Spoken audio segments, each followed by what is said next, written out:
Hey guys, welcome to Midnight Music's first podcast episode. I'm joined in the studio today with Luke Calder and Nick Thompson, Midnight Music's founders, as well as Emma Gabriel, another member of the Midnight Music team. Thanks for tuning in. Thanks for having us, even though this is our thing. Welcome to my studio.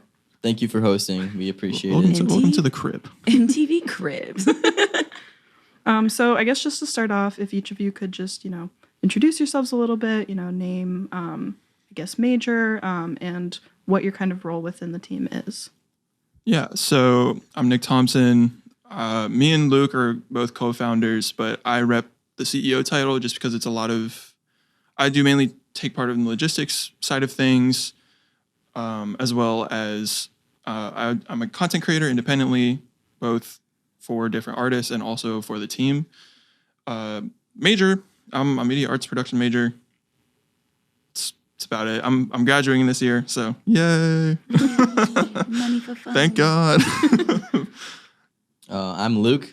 Some people may know me as a performing artist under the name Auburn Hill. Here at Ohio University, I'm a senior student, music production recording industry major. I have a minor in marketing. I'm graduating in the spring semester as well. And as Nick said, I'm a co-founder of Midnight Music Entertainment. What I normally do is, aside from performing at our shows, a lot of back-end stuff like event setup, stage setup, artist booking, social media, and marketing for Midnight Music as well. So, yeah. I'm Emma Gabriel. I graduated in May with MPRI major. I joined the team back in March? Yeah, March. End of March. Somewhere in there. And I kind of came in with the role of helping with organization and logistics, but since then I've kind of just picked up the slack and wherever we need help. I've helped with booking and social media and all that jazz too. So that's sort of the point we're at is, so we have 8 people, technically 6, but we have 8 in our sort of group. Mm-hmm. And we're sort of just making sure that whatever next event comes up, or I'll just sort of making sure that everything's getting done before that happens. So we're not scrambling like we were when we started this thing. So So Midnight Music, it's been around for over a year now. It's been a year and a half about. This is our 3rd semester in university terms of our existence. Our first show was August of 2022. And so what we did 2 shows that semester, I believe, or was it 3? 3, but we did 3. One got shut down right in September. Yeah, so what happens at our shows? What happens at our shows is we book local talent here in Ohio. It started with Ohio University students, but it's kind of gotten into the point where we host artists from Columbus, Cleveland, even Cincinnati, anywhere in Ohio to come and perform at our shows. And the idea is to give them a platform in front of their target audience, that being college students, party settings. And so we host house shows, and they come and get that chance to perform in front of their target audience and grow their following. Okay.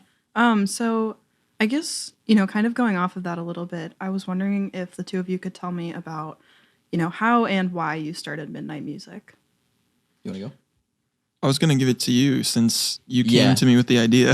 All right. So sophomore year, spring semester, I had this idea of this company that I wanted to start for Midnight Music. And it really stemmed from my drive to perform here at OU and my lack of success finding gigs here at OU. So I said, all right, if no one's going to have me on to perform, I'll create the community down here. That way, the next time we want to perform at venues, we can go do it. And I got together with Nick and one of Nick's artists, Vano from Columbus, at a show at Kent State University in July 2 years ago. The Kent show. And the show was horrendous. It was awful. It was a scammer was running the show. But I pitched Nick the idea for Midnight Music, and about 2 months later, we were hosting our first show in Athens here. So even though that show was horrendous and it didn't accomplish what we wanted, it was the start of something that would turn pretty big. I will clarify. The Kent show was awful. Our first show was incredible. Yeah. That was probably the best night of like I've ever had. Explain your thoughts and feelings after our first show.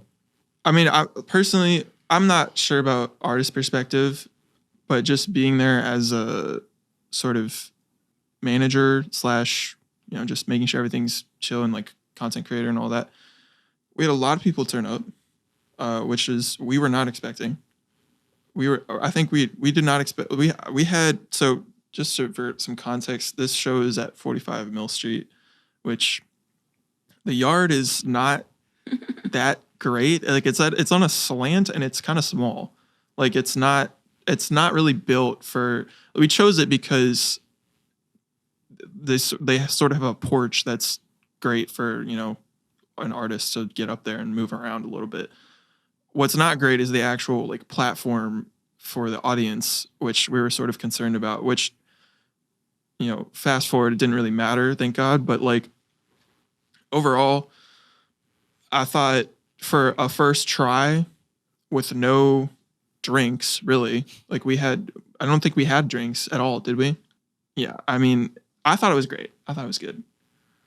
I remember you saying this was the best day of my life after. Oh yeah, because we took pictures like after the fact. I was with Ivano's group of friends, and then like the picture after they came back from like Wings Over or some shit, like on the front yard, just what's up?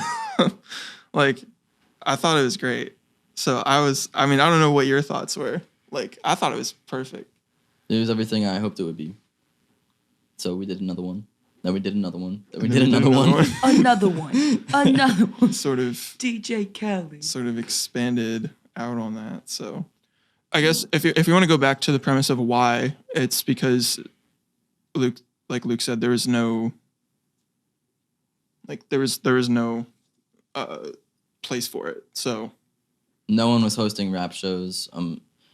For those who don't know, Athens is a very big indie rock kind of scene. And one of the only venues here is called the Union, where a lot of those bands go to perform. And that's kind of the only like genre of live performances that goes on down here.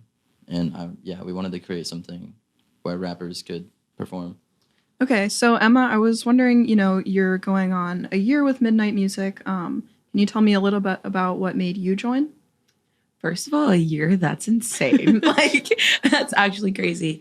So I had been kind of following Midnight all throughout like my senior year, but I never like went to a show or anything. But I met Luke and Nick during South by, and then I like got to know them a little more and like got to hear like their passion about like surrounding Midnight. And I was like, oh my gosh, they have so much fire around this. I'm like, this is so sick.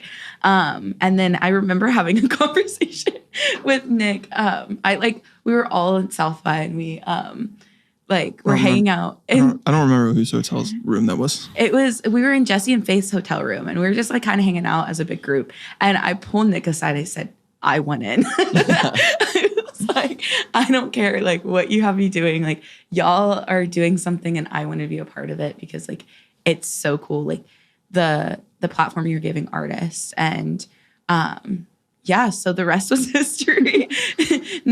Nick was a little bit of a hard ass on me. He's like, oh, well, we got to do an interview and I was like, okay, yeah, well, let's do it. And then it wasn't an interview. It was like just a team meeting. And it's like pretty much sicko mode here. Okay, cool. Well, again, congratulations on almost 1 year. That's super exciting. Where's my cake, guys? And I know you guys have talked a lot about, kind of the main goal of Midnight Music, which is hosting shows in Athens. But I was wondering, you're branching out a lot. You're kind of starting to delve into these other areas. What are some of your other objectives? I'd say number one, obviously getting out of Athens. Brick City, which is the sort of record label group here on campus, just asked us to do a collaboration show in Columbus. So we're definitely going to take them up on that. I think that would be really exciting, especially at Scully's, which is like a really sort of renowned venue in Columbus, especially. So that's pretty cool. We also, we talked about doing some things in Cleveland at a couple of venues, really just sort of trying to get venue spaces, which is sort of difficult in and of itself, especially when you're a startup, because I feel like booking agents don't necessarily care as much as long. I think they're looking for whether or not the space gets filled up and not sort of the like personalities that you bring, if that makes sense. Maybe Los Angeles, but we'll see. I don't know. Do you have any thoughts about that, Luke? Yeah, so Nick was in Los Angeles this past fall. I plan to be over there in this upcoming summer. So it would be really cool. Both of us are graduating within the next 6 months, and we're not going to be here in Athens anymore. So this will be less of our market, and hopefully we'll be out there doing some bigger things with Midnight Music, helping artists out there, making connections and growing our brand. There's a possibility of maybe making it a legacy group so that kids here have an opportunity to sort of continue the fire and the sort of, like, I don't know how to describe it, the theme of what we're doing. Because I had people come up to me being like, I didn't know this is possible here. I didn't, like, this is a really crazy, like, opportunity you've provided us with. And, like, that makes me feel, like, really excited and appreciative of what we've done and what we've been able to do. And I want to try to bring that elsewhere to people who don't necessarily have the outlet to do that. That's sort of why I have the drive for this that I do. But yeah, hopefully soon we can expand it, get it out of Athens, and we'll see what happens. Emma, did you have anything to add to that? I think, like, for me personally, coming into the team, I was like, I want to kind of really focus on not only, like, are we uplifting rap artists, but also, like, uplifting the culture around rap, because, like, I think that's, like, something that people often forget about when just, like, listening to, like, J. Cole or Drake and, like, just, like, listening to music. But there is, like, a whole, like, culture and background behind that. And I think by bringing these people, like, that are on campus or near campus, or, like, up and coming rappers and R&B singers, we kind of even delved into that, which is so fun. Of, like, all different backgrounds and walks of life, we really, like, emphasize the culture behind, like, the music that we were so in love with. Mm-hmm. And, like, yeah, I just kind of want to take that and run and continue that whatever next stage we get on. So that's awesome. This kind of, expands on what we were just talking about, but I'm wondering if each of you could speak a little bit to what, Midnight brings to the Athens music scene. Definitely a different genre. I feel like you mentioned it earlier. It's a lot of, like, indie rock or just metal or whatever, what have you, like a lot of acoustic stuff, whatever you want to define that as. But I think one of the main reasons we started it was because we know rap is very popular. Any college campus you go to, that's one of, like, hip hop has been mainstream for the last, however many years. So it's just, you go on a college campus, you don't hear that, especially in, like, a live capacity. You kind of think, okay, well, why? So definitely some different genre and a little bit of different culture, like Emma was sort of just talking about. Yeah, I think those are, like, sort of the two main things. But if you guys have sort of anything you want to add to that. Yeah, like, I'd say going through my classes here at OU, like, I would meet people and peers who would make music, and it'd be rap, R&B, those kind of genres. And I'd be like, well, it's kind of interesting. You're trying to find places to perform. I'm trying to find places to perform, but there's nothing that we can do about it. And so there was this whole community for rap here in Athens that all they needed to have happen is just, like, a central thing to make it all come together. And I feel like that's kind of what we've done. Yeah, again, the culture thing is like a big thing for me. I think that Midnight has given a platform for a lot of art, like people of color, like, and that's like a big thing because you don't go to the Union on a typical Thursday, Saturday, like Friday night and see people that look like me on stage or like any like variety of color on stage 9 chances out of 10. And even when you walk into the Union, as like looking at the audience, you don't see a lot of people of color either. And like, that's so sad because I know like there's so many people on this campus that want to hear the music that represents who they are and like what they've experienced and only like portrayed by people that look like them as well. And I think that's like something that we've been able to kind of like even throughout each show, like get better at doing. I remember the first show I worked with Midnight on was the Union show last year. And like, I have never seen so many people of color in the Union ever. And I was like, this is so fun. I love it. Like they were just like crawling out of the woodworks and they're like, I want to hear this music and like experience this. Like, I kind of think that was like kind of a pivotal moment in Athens culture, whether people were like, kind of knew it or not, but I still like people still talk about that, like that aren't even in Athens anymore. And it's just really fun to kind of have that impact. Okay, that's awesome. That sounds really meaningful. So I'm glad that you guys were able to put that together. Shifting topics, a little bit. Tell me about some of the artists that Midnight brings to campus. So many different artists to talk about. I guess we'll delve more into that in future episodes, but general rundown. It's a lot of hip hop. Some of that differentiates a little bit because some people are so versatile. Kano is a perfect example of that, and I'm sure we'll talk about him. I'm sure we'll talk about him so much. I'll fangirl so hard right now.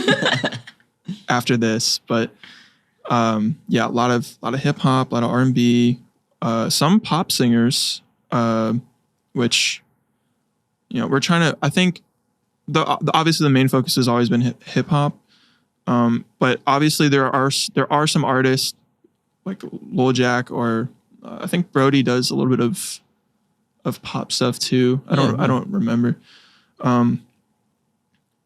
but some of that I think deserves to be showcased, and we've done some shows with some of those guys, and they've done perfectly well.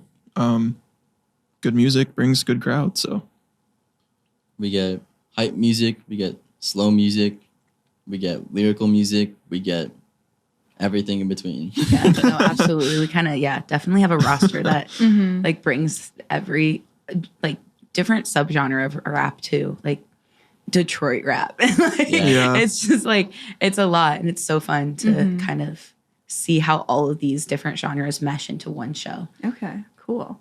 And then this one is kind of a doozy, but as concise as you can make it, why does Midnight music matter to you? I think it matters to me in the same way that I make videos for artists to elevate and promote their craft through the visual aspect. Midnight music matters in the way that it promotes artists with a physical aspect to their craft, where they can physically belt out the songs and lyrics that they're making for their audience. It also creates more of a bond between an artist and their community. It also just lets the artist try to find the community they're trying to create.